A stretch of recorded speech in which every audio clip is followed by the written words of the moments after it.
Welcome back to my YouTube channel. ಇವತ್ತಿನ recipe jeera rice ಈಸಿಯಾಗಿ ಹೇಗೆ ಮನೆಯಲ್ಲೇ ಮಾಡ್ಕೊಳ್ಳೋದು ಅಂತ ತೋರಿಸ್ಕೊಡ್ತಾ ಇದ್ದೀನಿ. ಸಣ್ಣದಾಗಿ ಕಟ್ ಮಾಡ್ಕೊಂಡಂಥ ಈರುಳ್ಳಿ ತೊಗೊಂಡಿದ್ದೀನಿ. 4ರಿಂದ 5 ಹಸಿ ಮೆಣಸಿನಕಾಯಿಯನ್ನು ಉದ್ದುದ್ದಾಗಿ ಕಟ್ ಮಾಡಿಕೊಂಡು ತೊಗೊಂಡಿದ್ದೀನಿ. 2.5 ಟೇಬಲ್ ಸ್ಪೂನ್ನಷ್ಟು ತುಪ್ಪ ತೊಗೊಂಡಿದ್ದೀನಿ. 1.5 ಗ್ಲಾಸ್ನಷ್ಟು ಅಕ್ಕಿನ ತೊಗೊಂಡಿದ್ದೀನಿ. ನಿಮ್ಮಲ್ಲಿ ಜೀರಾ ರೈಸ್ ಇದ್ದರೆ ಅದನ್ನೇ ಉಪಯೋಗಿಸಿ. ನಾನಿಲ್ಲಿ ಸೋನಾ ಮಸೂರಿ ರೈಸನ್ನು ತೊಗೊಂಡಿದ್ದೀನಿ. 2 ಟೇಬಲ್ ಸ್ಪೂನ್ನಷ್ಟು ಪೆಪ್ಪರ್ ಪೌಡರನ್ನು ತೊಗೊಂಡಿದ್ದೀನಿ. 50 ಎಸಳು ಕರಿಬೇವನ್ನು ಚಿಕ್ಕದಾಗಿ ಕಟ್ ಮಾಡ್ಕೊಂಡಿದ್ದೀನಿ. 1 ಟೇಬಲ್ ಸ್ಪೂನ್ನಷ್ಟು ಕಸೂರಿ ಮೇಥಿ ತೊಗೊಂಡಿದ್ದೀನಿ. 2 ಟೇಬಲ್ ಸ್ಪೂನ್ನಷ್ಟು ಜೀರಿಗೆನ ತೊಗೊಂಡಿದ್ದೀನಿ. ರುಚಿಗೆ ಎಷ್ಟು ಬೇಕೋ ಅಷ್ಟು ಉಪ್ಪನ್ನು ತಗೊಳ್ಳಿ. ನಾನು ಗೋಡಂಬಿನ ಕಡಿಮೆ ತೊಗೊಂಡಿದ್ದೀನಿ. ನೀವು ಇಷ್ಟಪಡೋದಾದರೆ ಜಾಸ್ತಿ ಗೋಡಂಬಿನ ಯೂಸ್ ಮಾಡ್ಕೊಳ್ಳಿ. ಈಗ ನಮಗೆ ಟೋಟಲ್ಲಾಗಿ 10 ಐಟಮ್ ಬೇಕಾಗುತ್ತೆ, ನೋಡ್ಬೋದು ನೀವಿಲ್ಲಿ. ನೆಕ್ಸ್ಟು ಒಂದು ಕುಕ್ಕರ್ಗೆ 5ರಿಂದ 6 ಸಲ ಅಕ್ಕಿನ ಚೆನ್ನಾಗಿ ತೊಳೆದು ಕುಕ್ಕರ್ಗೆ ಸೇರಿಸಿ. ತೊಳೆದಿಟ್ಟಂಥ ಎಲ್ಲ ಅಕ್ಕಿಯನ್ನು ಸಂಪೂರ್ಣವಾಗಿ ಕುಕ್ಕರ್ಗೆ ಸೇರಿಸ್ಕೊಳ್ಳಿ. ನೋಡಿ, ನಾನು ಯೂಸ್ ಮಾಡಿರೋದು ಇದೇ ಗ್ಲಾಸು. ಈ ಗ್ಲಾಸಲ್ಲೇ ನಾನು 1.5 ಗ್ಲಾಸಷ್ಟು ಅಕ್ಕಿನ ತೊಗೊಂಡು ಚೆನ್ನಾಗಿ ತೊಳೆದು ಕುಕ್ಕರ್ಗೆ ಹಾಕಿದ್ದೀನಿ.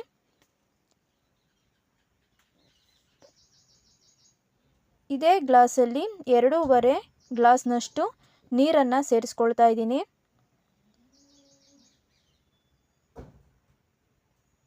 ನೋಡ್ಬೋದು ನೀವಿಲ್ಲಿ.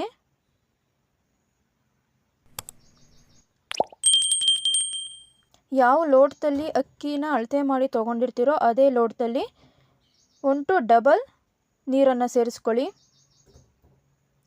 ರುಚಿಗೆ ತಕ್ಕಷ್ಟು ಉಪ್ಪನ್ನು ಸೇರಿಸ್ಕೊತಾ ಇದ್ದೀನಿ. 1 ಟೇಬಲ್ ಸ್ಪೂನ್ನಷ್ಟು ಅಡುಗೆ ಎಣ್ಣೆಯನ್ನು ಹಾಕ್ಕೊಳ್ತಾ ಇದ್ದೀನಿ.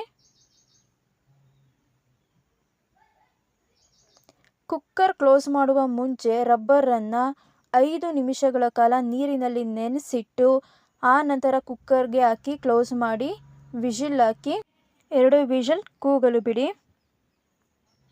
ಇನ್ನೊಂದು ಸೈಡ್ ಗ್ಯಾಸ್ ಸ್ಟವ್ ಒಲೆಯಲ್ಲಿ ಕುಕ್ಕರನ್ನು ಇಟ್ಟು ಕಾದ ನಂತರ 2.5 ತುಪ್ಪವನ್ನು ಸೇರಿಸಿ ಚೆನ್ನಾಗಿ ಮಿಕ್ಸ್ ಮಾಡಿಕೊಳ್ಳಿ. ಮಿಕ್ಸ್ ಮಾಡಿದ ನಂತರ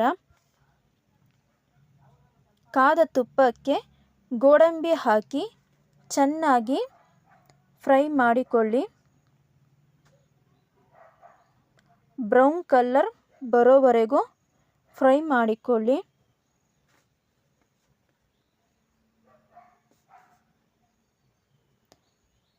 ಬ್ರೌನ್ ಕಲರ್ ಬಂದ ನಂತರ ಒಂದು ಪ್ಲೇಟ್ಗೆ ಗೋಡಂಬಿಯನ್ನು ಸರ್ವ್ ಮಾಡಿಕೊಳ್ಳಿ.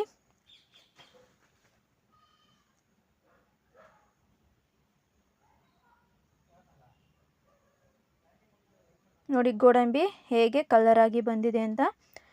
ನಂತರ ಅದೇ ತುಪ್ಪಕ್ಕೆ ಸಾಸಿವೆಯನ್ನು ಹಾಕಿ ಜೀರಿಗೆನ ಹಾಕಿ 2 ಟೇಬಲ್ ಸ್ಪೂನ್ನಷ್ಟು ಜೀರಿಗೆ. ನಂತರ ಹಚ್ಚಿಟ್ಟಿದ್ದ ಮೆಣಸಿನಕಾಯಿಯನ್ನು ಸೇರಿಸಿ ಚೆನ್ನಾಗಿ ಮಿಕ್ಸ್ ಮಾಡಿಕೊಳ್ಳಿ.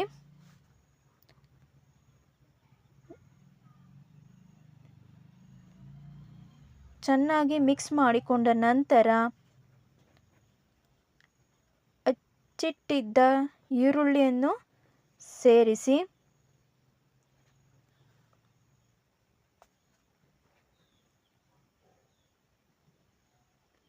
ಮಿಕ್ಸ್ ಮಾಡಿಕೊಳ್ಳಿ. ಎಲ್ಲರ ಮನೆಯಲ್ಲೂ ತಾಯಂದಿರು ಬೆಳಗ್ಗೆ ಆದರೆ ಮಕ್ಕಳಿಗೆ ಏನು ತಿಂಡಿ ಮಾಡಿಕೊಡೋದು ಅಂತ ಯೋಚಿಸ್ತಾರೆ. ಆಗ ನೀವು ಈ ರೆಸಿಪಿನ ಕಡಿಮೆ ಸಮಯದಲ್ಲಿ ಈಸಿಯಾಗಿ ಜೀರಾ ರೈಸ್ ಮಾಡಿ ಕೊಡ್ಬೋದು. ನೀವು ನಿಮ್ಮ ಮಕ್ಕಳಿಗೆ ಅವರು ಕೂಡ ತುಂಬ ಖುಷಿಪಟ್ಟು ತಿಂತಾರೆ.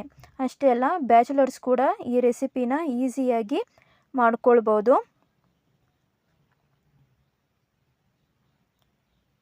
ಈಗ ನಾನಿದಕ್ಕೆ 3 ಟೀ ಸ್ಪೂನ್ನಷ್ಟು ಉಪ್ಪನ್ನು ಸೇರಿಸ್ತಾ ಇದ್ದೀನಿ. ಸೇರಿಸಿದ ನಂತರ ಚೆನ್ನಾಗಿ ಮಿಕ್ಸ್ ಮಾಡಿಕೊಳ್ಬೇಕು.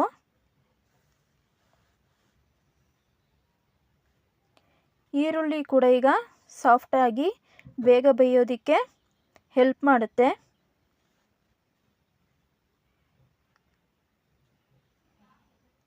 ನೋಡಿ, ಸ್ವಲ್ಪ ಕಲರ್ ಚೇಂಜ್ ಆಗಬೇಕು ಈರುಳ್ಳಿದು.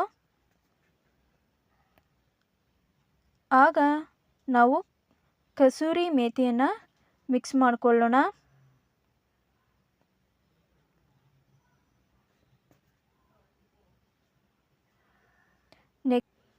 ನೆಕ್ಸ್ಟು ಕರಿಬೇವು ಸೊಪ್ಪು ಹಾಕಿ ಚೆನ್ನಾಗಿ ಮಿಕ್ಸ್ ಮಾಡಿಕೊಳ್ಬೇಕು.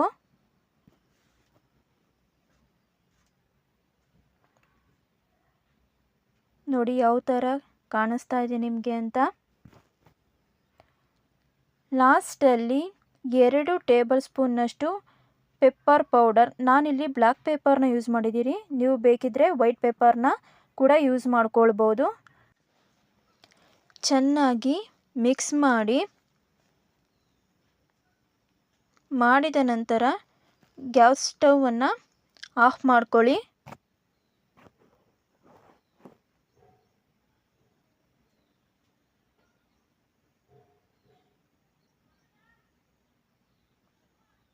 ನೋಡಿ, ಈಗ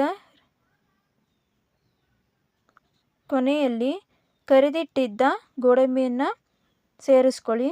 ಜೀರಾ ರೈಸ್ಗೆ ಬೇಕಾದಂಥ ಒಗ್ಗರಣೆ ಈಗ ಸಂಪೂರ್ಣವಾಗಿ ರೆಡಿಯಾಗಿದೆ.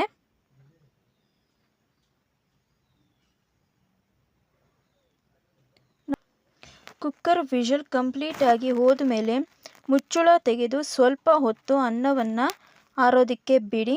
ಬಿಸಿಯಾಗಿದ್ದರೆ ಅನ್ನ ಬಿಡಿ ಬಿಡಿಯಾಗಿರೋದಿಲ್ಲ.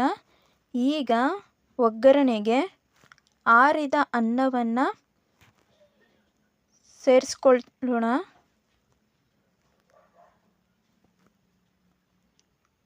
ನೋಡಿ, ಈಗ ಕಂಪ್ಲೀಟಾಗಿ ಅನ್ನ ಆರಿದೆ.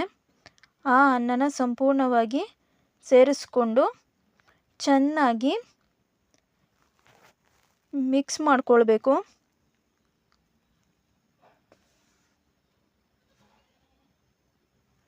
ನೋಡಿ, ಮಿಕ್ಸ್ ಮಾಡ್ಕೊಳ್ತಾ ಇದ್ದೀನಿ ನಾನಿಲ್ಲಿ.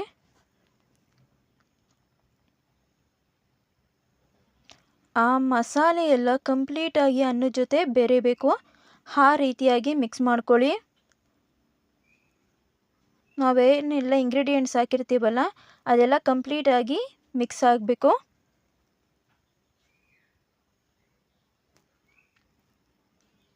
ನೋಡಿ ಹೇಗೆ ಕಾಣಿಸ್ತಿದೆ ಅಂತ.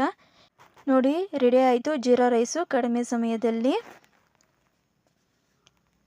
ತುಂಬ ಟೇಸ್ಟಿಯಾಗಿರುತ್ತೆ. ನೀವು ನಿಮ್ಮ ಮನೆಯಲ್ಲಿ ಟ್ರೈ ಮಾಡಿ ಹೇಗಿತ್ತು ಅನ್ನೋದನ್ನು ಕಾಮೆಂಟ್ ಮೂಲಕ ತಿಳಿಸ್ಕೊಡಿ ನಮಗೆ. ಹಾಗೆ ನನ್ನ ಚಾನಲ್ ಸಬ್ಸ್ಕ್ರೈಬ್ ಮಾಡಿ, ಲೈಕ್ ಮಾಡಿ, ಶೇರ್ ಮಾಡಿ ಹಾಗೂ ಕಮೆಂಟ್ ಮಾಡಿ. Thanks for watching. Please support me.